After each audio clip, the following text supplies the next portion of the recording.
Dulu shilling emas boleh beli kambing. Hari ini emas masih boleh beli kambing. Duit kertas? Kenapa nilai duit sentiasa berubah, tapi nilai emas kekal beribu tahun? Dulu sekeping shilling emas boleh beli seekor kambing. Hari ini dengan nilai emas yang sama, anda masih boleh beli kambing. Tapi wang kertas, nilainya makin susut setiap tahun. Sebab duit yang kita guna ada dua jenis. Pertama, wang fiat. Duit kertas yang nilainya datang daripada undang-undang dan kepercayaan kepada kerajaan. Kalau kerajaan sudah jatuh atau duit dicetak terlalu banyak, nilainya boleh jatuh teruk.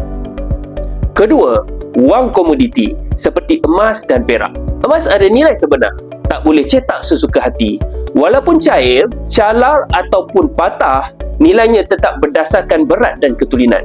Sebab itu emas tak pernah jatuh jadi kosong. Nilainya naik turun, tapi kuasa belinya kekal dalam jangka panjang. Orang yang bijak kewangan tak simpan semua dalam wang kertas. Mereka simpan sebahagian dalam emas sebagai pelindung nilai. Kalau anda nak mula simpan emas fizikal dengan Palui Gold, komen emas atau DM saya bantu daftar dan guide langkah paling sesuai untuk anda. Saya bantu anda sebaiknya.